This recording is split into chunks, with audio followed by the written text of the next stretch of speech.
అనంతపురం జిల్లా ఉరవకొండ మీదుగా బళ్ళారికి వెళ్లే ప్రధాన రహదారిలో నిడపనకల్లు మండలం పాల్తూరు వద్ద పెద్దవంక పైనున్న వంతెన శిథిలావస్థకు చేరింది. ఇటీవల కురిసిన వర్షాలకు అది మరింత కుంగిపోయింది. దీంతో రాకపోకలకు అంతరాయం కలుగుతోంది. బస్ సర్వీసులు పూర్తిగా ఆగిపోయాయి. ఇతర వాహనాలు అతి కష్టం మీద వంతెన దాటాల్సిన దుస్థితి ఏర్పడింది. ఏమాత్రం అజాగ్రత్తగా ఉన్నా ప్రమాదం బారిన పడే అవకాశం ఉందని ప్రయాణికులు వాపోతున్నారు. ఈ వంతెన 5 ఏళ్ల క్రిందటే శిథిలావస్థకు చేరినా గత ప్రభుత్వం పట్టించుకోలేదని ప్రజలు చెబుతున్నారు. నీటి ప్రవాహానికి వంతెన కూలిపోయే దశకు చేరుకుందని అధికారులు వెంటనే స్పందించాలని ప్రయాణికులు కోరుతున్నారు. 3 దినాల వర్షం బస్సులు పోవాలన్నా వర్షం వచ్చి మాకు భారీ ఇబ్బంది ఉన్నది. బస్సులు పోవటం లేదు. జనాలకి అవన్నీ ట్రాఫిక్ అయిపోయినది.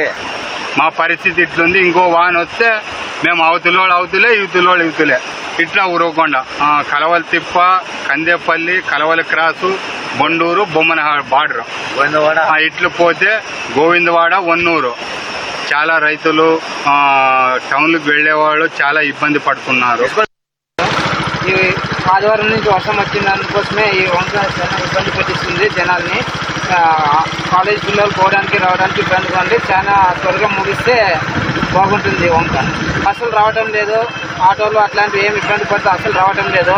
ట్రాక్టర్ మాత్రమే వెళ్తుంది. అట్లాంటివి బైక్ కొంటూ పోతున్నాయి అందరూ. ఇదే మెయిన్ దారి చాలా ఇబ్బందిగా ఉంది.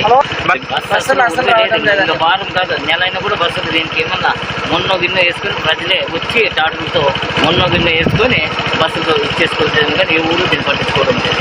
ఇంకా నెక్స్ట్ ఇంకొక వాహనం వచ్చిందంటే పిచ్చి పట్టి వెళ్ళిపోతుంది. ఇదే లేదు.